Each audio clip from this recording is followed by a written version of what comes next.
Great. So, unless you have anything else to add, we should get right into the Tenebra game. So, this year's game club has been running at the same time as the high score challenge. So, it's been a bit of a tricky time. Next year, we will try and separate those a bit better, so there's not too many games to play, because I know there's other stuff people are playing as well, and so other games. We'll try and split it a bit better. However, this year's game has been Tenebra. I'll leave you to the introductions, Diego, as you are the teacher. All right, thank you. Most welcome. So, what about Tenebra? Well, first of all, a couple of basic information for those who haven't heard of it. We were actually hoping that many of you would play it, of course, but if you don't know about the game, first of all, know that it is made by Haplo, whom you can find on itch.io, spelled as H4PLO. Make sure you type it right, because he has many games made, and I think there are a lot of them which are really nice. But tonight we'll just focus on Tenebra and maybe also Tenebra Episode 2.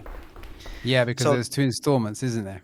yes, there are two installments, 32, 35 levels each. And I think if you play the first and reach the end, you will want more, as we all did. We plan to have this episode on the first, but we have to have it on both because they are. You just can't stop after the first. Anyway, these games, both of them, are available for many different platforms. There's your usual Commodore 64 and as well as Amiga, Atari, Spectrum, lots of them. You can check out the list from itch.io. Let me just ask you, if are there any consoles at all? I don't remember anymore. I don't think so. As a Right. matter of fact, not consoles, but I am not 100% sure. There's some version that are for systems that I don't know what they really are, Okay. like something called Tesla Ondra. I think you mentioned this before. Yeah, I think we did. You've said about something, because I thought it was the car, wasn't it? And then you said no, it's not the car, or it was the lawnmower also, wasn't it? I don't remember. Oh my god, No, I it's just not the lawnmower, but no, that that was was a a Husqvarna. Husqvarna. Yeah, that's right. Yes. Yeah, I might have mentioned it, but honestly, I don't even remember anymore. And then there's something called PMD85 that also I don't know what it is. Otherwise, the rest are home computers: MSX, Amstrad, Oh yeah, Atari, 8-bit. But the Jaguar is a console, right? yes, it is. So at least there's an Atari Jaguar version of both these games. Yeah. Okay. So many chances anyway for lots of people to try this game, which is Is very it good. Very is it good. cost? Is it free? I don't remember anymore. I think it is free, isn't it? It's a name your own price Own game, price. so Oh, sorry. Yes. you Okay. are free to choose. You Yeah, can we did. try it for free. I just wanted to add that we did ask the developer if he wanted to pop on the podcast with us to talk about it. He did agree. Haplo is, though, from Australia, which makes it very, very hard for us to coordinate. So we didn't manage to, basically, but it's yeah. Maybe later on we can do an interview. I don't know. We'll try if we can. Okay, anyway, what is this game? So essentially, it's a puzzle game. It's a, I would say, maze type puzzle games based on movement which is restricted by the light sources available on a map. So, what is the general idea? You are in a dark dungeon, and with your character, you can only see the areas of this dungeon which are lit by light sources, which happen to be torches or braziers.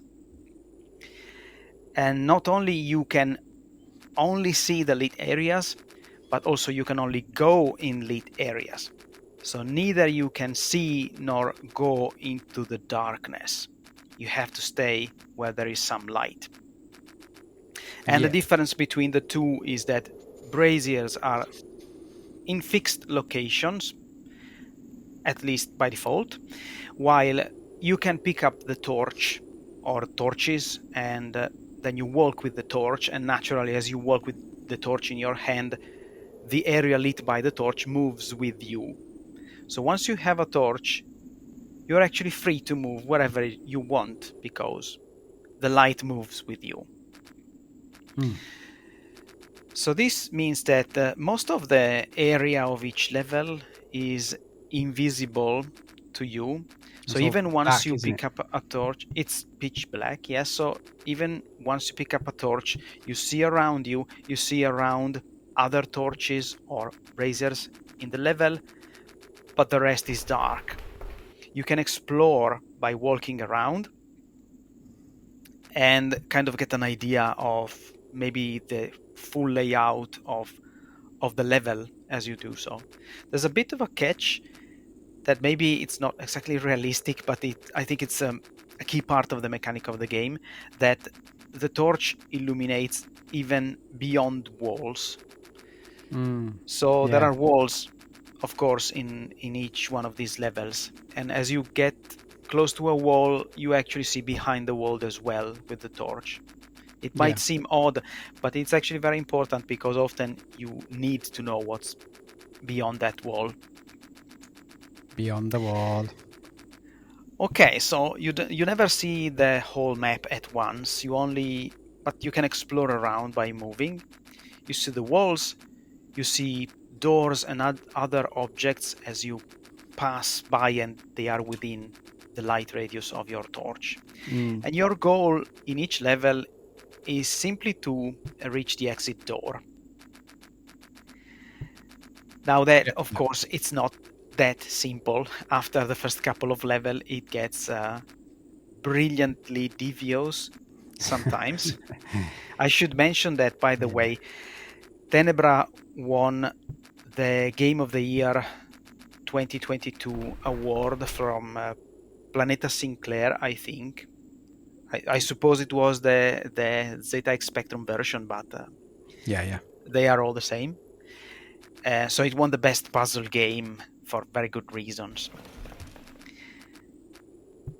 Okay, so we can talk a bit about the mechanics if you want. Okay, yes, sure. Go for it. Yeah, the exit door, I think it's always visible all the time, so you always know where you have to go to beat the level. But everything else you can only see as you walk around. I don't remember that. I think so. Maybe we should double check, but I think that was the case. You keep talking. I'll double check because I've done a little video on it on YouTube as well, which I encourage everyone to have a look at. Okay.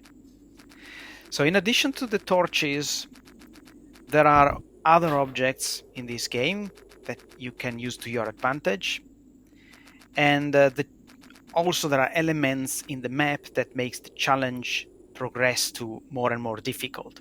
For instance, one of the first things you'll notice is that some walls have a crack or a passage that you can go through, but you can only go through those cracks if you're not carrying a torch.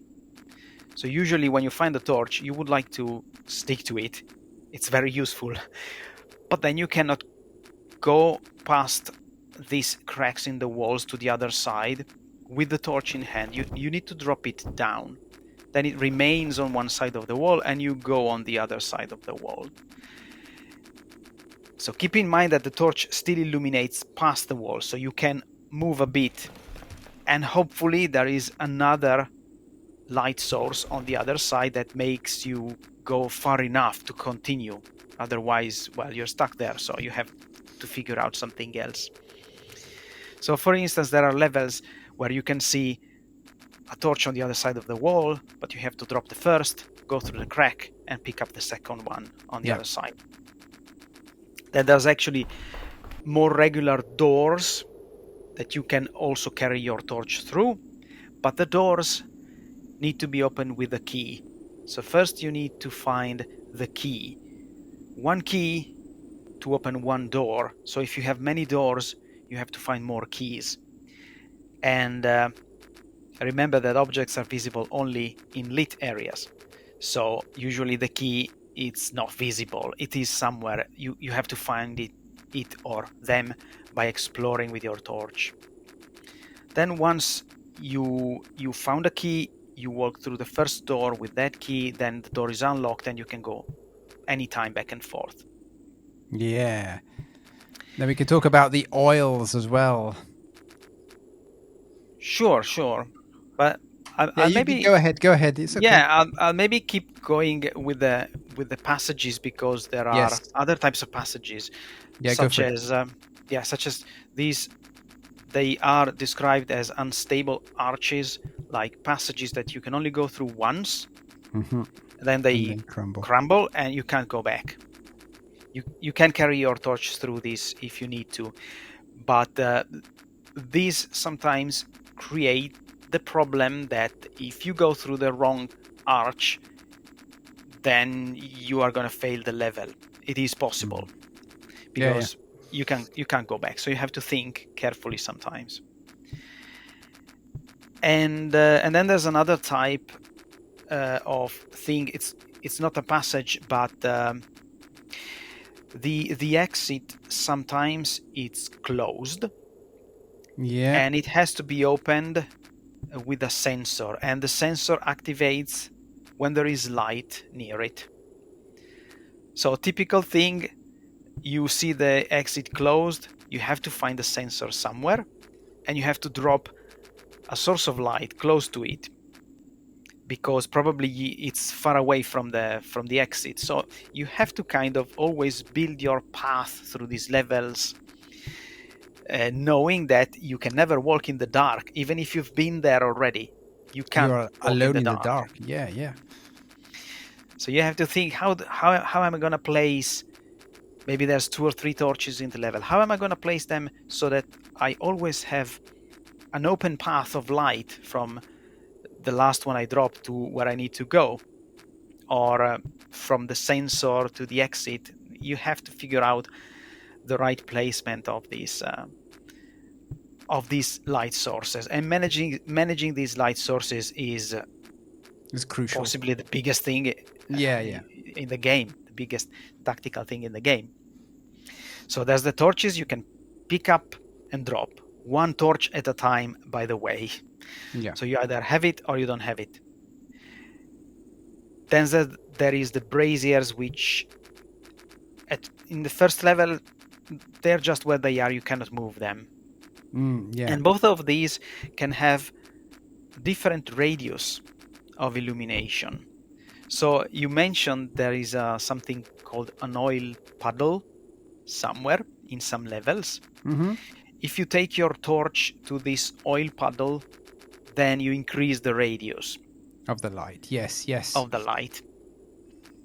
So it might seem that some level you might find yourself thinking, it's impossible, I can never lit as far as I need, but maybe there is an oil puddle hidden in the dark that will change this. I think it only works once, so you can't just keep going there and finally have a very large range. There is only, I think, the basic starting range and the improved range. Yeah. But some torches already illuminate more than others from the beginning, so there's quite some variance over there. Then there's braziers that are unlit, like cold, and you can turn them on with the torch. The only thing is that you have to discover those, haven't you? Because they're not lit. If they're not lit, Yes. you can't see them. Yeah. Yes, if they're already lit, you see them and they already illuminate a little bit around them, but many of them are not. You have to turn them on with a torch.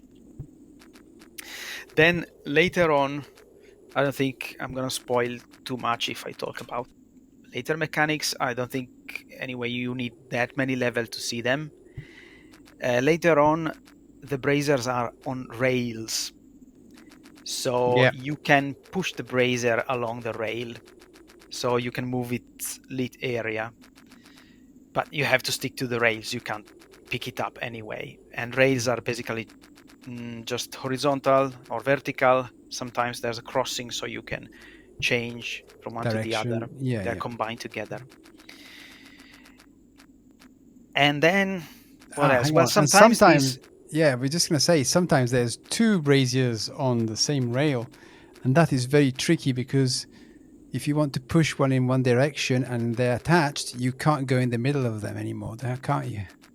yes, Yeah, there yeah. are these kind of things that can make a level impossible to finish. But anyway, this is a puzzle game, so you don't have lives. You don't No. have lives. You just keep going, and it has a system of codes. If you want to stop and continue the next day, you can just write down the code and continue from that level Which is brilliant. It's very next good, time. this. Yeah, yeah. I used it as well. Okay, so I said there are other objects. For example, you can find a hammer sometime, and this helps you fix rails that are broken. So in some levels, you see the brazier, you see a brazier or two on the rails, but you can move them only until a certain point, and then there's like a split rail, and they don't move farther. But these can be fixed if you find the hammer hidden somewhere, and then you get there. So it's another object that complicates the course of the levels. And usually these objects, whatever you have already found or you're carrying, there is a small indication at the bottom of the screen, so you It's like a know little inventory, once you yeah. find them. Sort of little inventory, yes. Not too many objects. The key, the torch, the hammer. But for instance, the hammer, it's enough to find one of them. It's not like the keys. You find the hammer, now you have the hammer, and you can fix all the rails that needs fixing. Yeah. There's more of these objects in Tenebra 2. I think I can tell them. You can play Tenebra 2, of course, straight away, and we've read comments on Discord, on our Discord, and elsewhere, that if you find Tenebra 1 to be a little too much on the easy side for you, Tenebra 2 has complications. You can even just start with Tenebra 2 if you want. So I don't think it's a spoiler if I also tell you what other mechanics you can find in Tenebra 2. I think it's a good idea. In fact, there's quite a few more mechanics, isn't there? I think Definitely, most yes. notably one is the most notable one. I think that I would say is the portal launcher. I think you say, yeah. Yes. So there's portals that you can create by finding first a gun or laser gun, something like that. So a new object is this special magic gun that if you shoot specific wall locations, not everywhere, there are specific wall locations you can shoot with these, and a portal appears in this location. Then you can shoot on another similar location somewhere else in the map, and the second portal appears. And once you have two portals, then you can walk through one and exit from the other. It's a mechanic already seen in other games like, well, Portal, for example. Yeah. So you always have maximum two of these portals. If you create a third one, the oldest one disappears because they are essentially a way to teleport you between two different locations in the level. And then there's smaller things related to this, like there are windows or maybe arrow slits, something like that, in the walls that you can shoot through, but you cannot walk through. And there's also something called a fizzler, which if you step on it, it makes all the existing portals disappear, both of them. So it creates another complication because sometimes you can't avoid stepping on the fizzler, and then you have to recreate the portal somewhere else. Yeah, Then it gets more complicated. Yeah. Yeah, but beautifully so. Yeah. Another complication is the weak walls. In Tenebra 2, there are some walls that must be destroyed with a pickaxe. So again, another object. You can find a pickaxe, and once you have the pickaxe, those weak walls can be torn down, and so you can walk through. And what else? I think the last thing maybe is the sliding doors, also an addition of Tenebra 2. So there is some switch or button somewhere, and every time you step on it, the sliding doors open or close. So there's levels when you might have some sliding doors open, some other sliding doors closed, and you have to go back and forth the switch to open the ones you need. Plenty of mechanics, and but I think that all of them have well, they realize that the potential for really very nice puzzles in this game, all Mm. of them together. So when you get at the last levels of Tenebra 2, you might have all these things combined, and you have to really think how to solve the levels.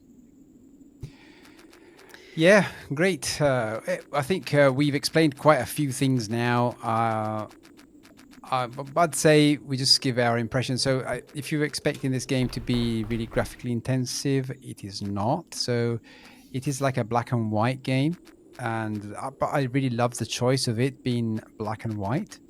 And I mean, it's not. You could say it's kind of ashy sort of graphics. I don't know if that makes any sense. It's so very simple, but again, very fitting, and it works really well. And I think that opens the barriers for older consoles, sorry, for older microcomputers, and allows the ZX Spectrum to have a version of and as well as the other more capable microcomputers. I think the most notable version that I've played, I've only tried two. I tried ZX Spectrum and Amiga, and the Amiga has an eerie wind sound in the background, which is really, really good. In fact, so much so that I was thinking I was going to encounter some enemy or some monsters hidden, because it's such it brings such tension to the game, especially in the beginning when you don't know anything. Once you get used to it, it's all right. But if you don't know the game, you think, oh, there's a jump scare coming somewhere here. But no, it's just like a background noise of wind. It's very nice, a very cool touch and addition. I think the other versions are more or less the same. I think the Amiga is the only version who has the wind sound. I don't know what version you've played. Well, the Commodore 64, of course. Why did I even ask this? Yeah, yeah, but as far as I Um, know, they have the same element. They have the same levels, I think, and mm, everything is the same except for these maybe graphical or audio details. As you said, everything looks very minimalistic, black yeah. and white, and also I had that feeling that it had this certain text mode feel. Yes, It's that's what I it said. The it ASCII, is ASCII, yeah. yeah, yeah. It's not a text mode game. It's not an ASCII graphic game, but it's because every map, every screen is essentially a map of squares. You move square by square. You don't move pixel by pixel in this game, Mm. right? Yeah, And yeah. everything, every possible element, an object, a piece of wall, a door, everything. It's always one square. So even if it's normal graphic mode, it has a feeling that it could have been ASCII even. But I really think the minimalistic appearance of this game is very fitting. It it helps with this creepy feeling of being alone in the dark, and it's of course also very retro. I, which of course I like games that look very retro. But despite the simplicity, there's tiny details that show great care in the design, in my opinion. Like the brazier animations that I think it's really just 2 frames of animations, but it Yeah. it looks like they are burning in a sense, just very tiny dots moving. I'm not sure, but it could be really just 2 frames, but they're very nice touches. Yeah. Also, the And character makes little noises when you move. You go, he goes like that, don't he? that is really reminiscing to me of Boulder Dash, Yeah, yeah, yeah. classic Commodore 64 game, where you also move in a squared map, in fact. And I don't know if it's homage to that famous Commodore 64 game or series of game. And yeah, the sound also is it's super minimalistic. But in Tenebra Mm. 2, you actually have a little soundtrack, kind of a short tune, but it imitates a little bit the sound of organ music, so it sounds very gothic in a sense. I did not. I played Tenebra 2. In fact, I was going to say when we publish this podcast episode, you will also see me and my two neurons trying to get through Tenebra 2 with the portals and stuff. But I do not recall the music, uh, the Yeah, organ you sort could of have music. switched it off because you can turn it on or off. Maybe you didn't turn it on. Maybe I I played on ZX Spectrum, and that's the problem. I think Okay. Tenebra 2 I played on the Spectrum, while Tenebra 1 I Oh, played on the Amiga. then I'm not sure if Mm. it might have no music at all. Yeah. But anyway, the I think it really hits the spot on the feel of this game. It, it's almost it's so simplistic, but everything is just right in my opinion. It's almost like you can smell the damp air of these dungeons. Yeah. They never Mm. managed to come up with something like scent in video games, but if Not there yet. was an option, Yeah. there might be musty mold in this Fart. game. Yeah, I don't know. Yeah, I think that would be really cool if that would be the next frontier of video games, having the scent, and you have like a scent reproducer on your side. That would be so cool. I really like the graphics as well. Like what they've done for the terrain, which is really really silly. Like it's really 2 pixels, or there's a little pattern, but you can't really identify it properly when you're looking at it to show how the terrain is made, probably of just soil, and it's all little dots everywhere instead of having a blank background, like um, a black terrain, completely black. They've littered it with all little dots, so you know that's where you can actually stand. Otherwise, you wouldn't obviously be able to know where the dark is and where the light is. But the effect is really pleasing to the eye. I think they've done a really spot on job with that as well. I think that it even it even sort of increases your sort of perception that this area is illuminated by open flames. So even Yeah. though they're squares, because it's drawn with little dots, it doesn't look exactly like squares, but more like an uneven limit to these areas, which is Yeah. Very nice. very nice. Yes, I think I don't know if the Spectrum version does the same as the Commodore 64. That the whole screen is flickering a little bit. Does that expect on Tenebra 2? Yes, it does. Okay, so I also think this really creates this effect that the light is coming from open flames, torches and Yeah. such. But it's It's such flickering genius, I light. think. Yeah, very, very It's a flickering ingenious. light.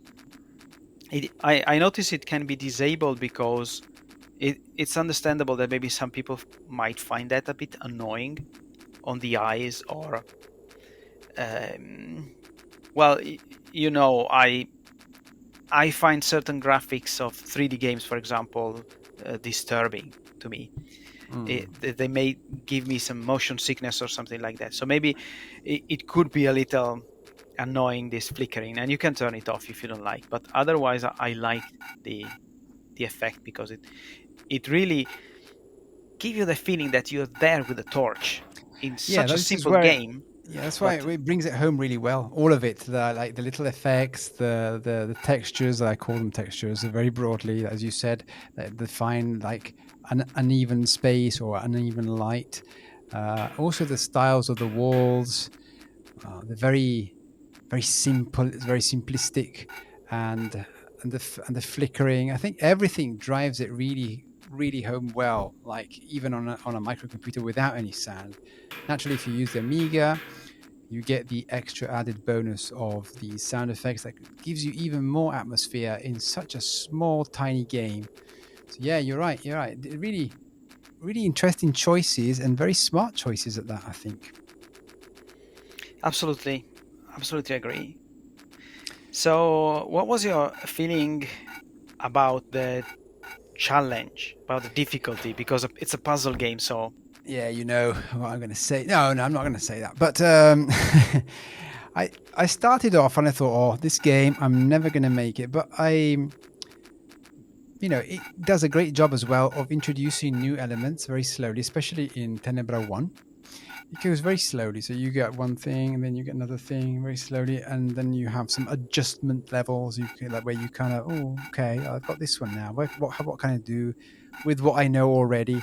And then once that's done, you get another addition, and then you get the rails, and then you get the moving braziers, and it's very well led into the more difficult later levels, and then the switches. It really took my two neurons by hand and took and made them understand the mechanics. So I kind of found myself quite engaged. In fact, I think Tenebra 1 I finished completely. Tenebra 2 I think I did 15 levels or 10 levels, don't remember now anymore, before I had to stop because of time constraints, unfortunately.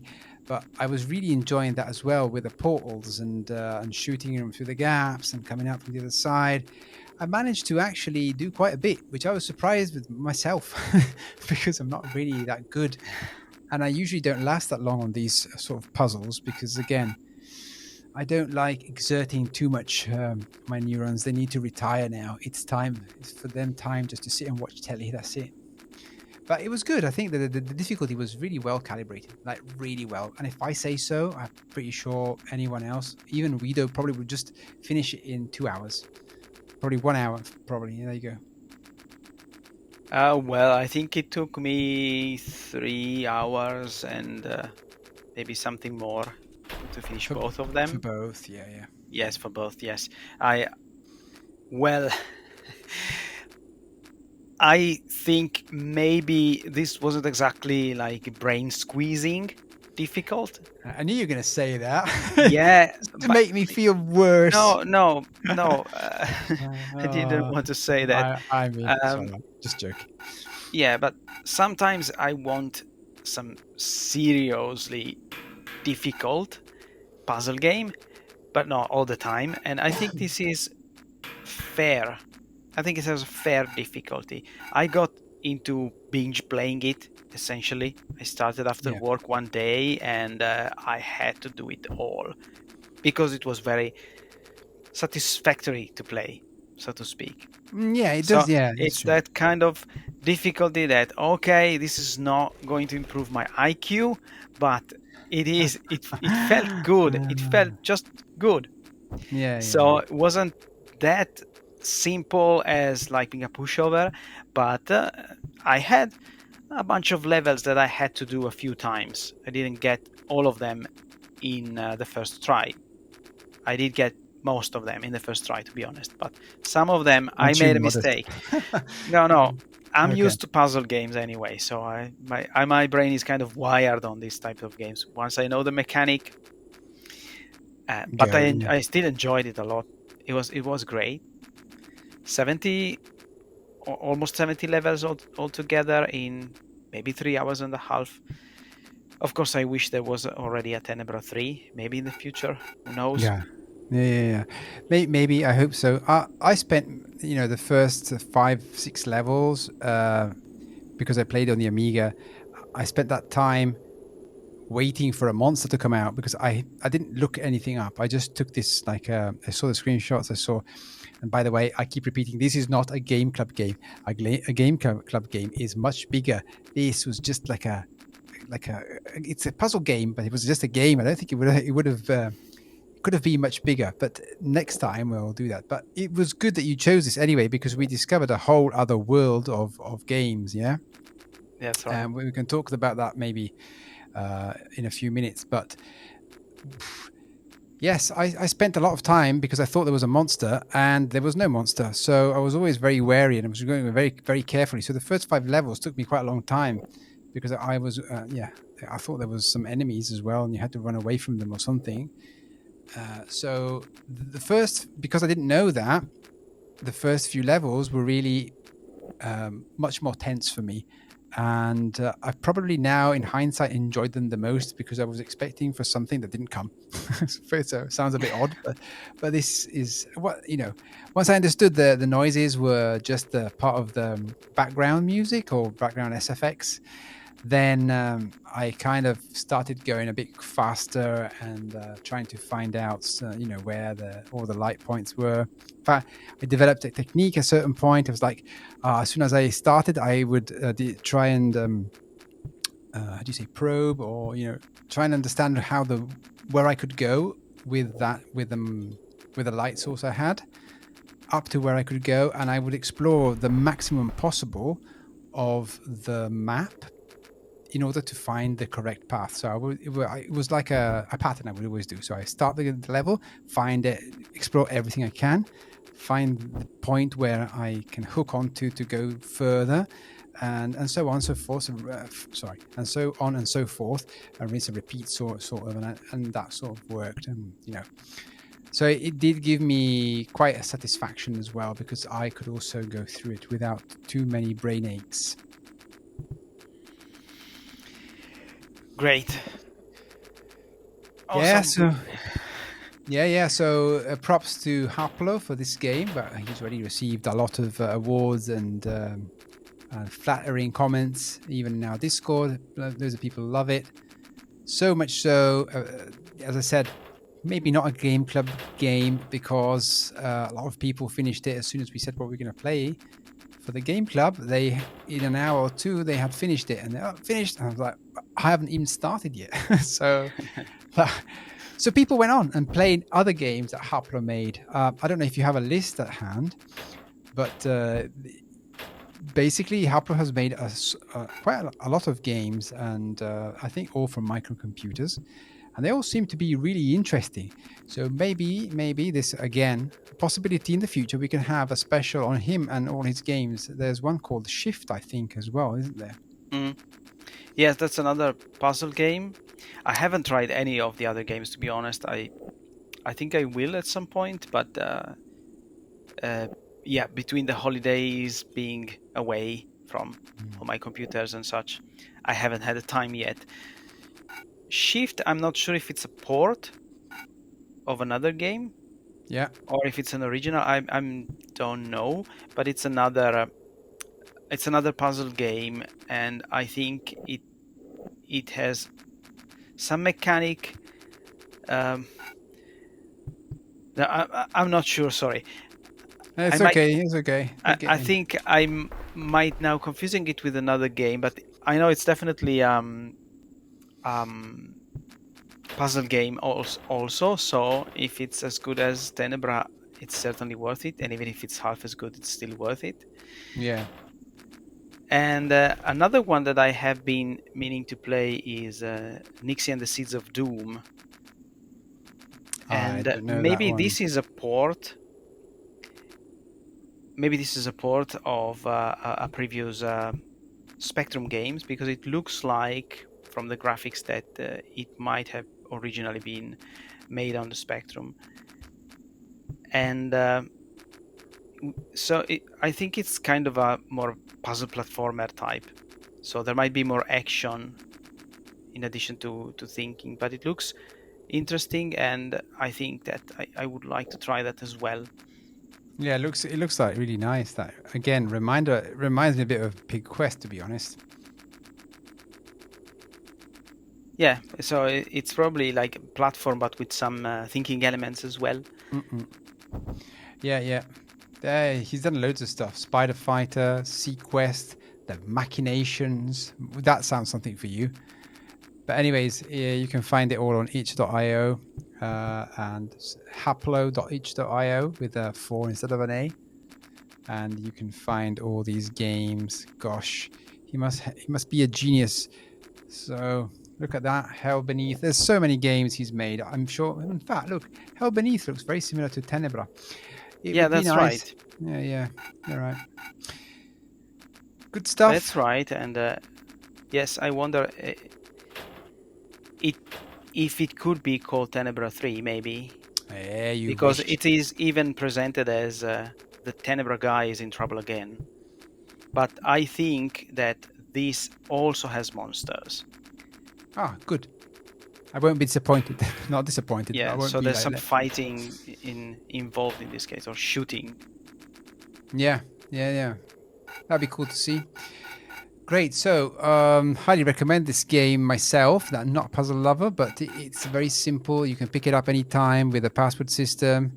I would suggest, well, I really enjoyed the Amiga version, obviously, because it had the better music. The graphics are more or less the same on every other platform that I know of. Um, I don't know. I suppose you feel the same. Yeah. Sorry, I got distracted for a bit. It's all right. Just, yeah. Didn't hear your last sentence. Sorry. Yeah, yeah. Just saying, I highly recommend it, and go and see his all his games. I'm just asking just to confirm that. Also, Yes. you, yeah, yeah, yeah. Yes, if it wasn't clear already, I highly recommend this game to anyone who likes puzzles and to anyone who likes games that have sort of a simple appearance, not too simple mechanics because it's got a bunch of complications, in fact. Mm, But there is no action, no stress in playing this game. You don't have to make quick decisions. It's a thinking game, yeah, so take it in the right way, and it's very satisfactory in my opinion. great. Okay, so I think we said all that we can possibly say about this.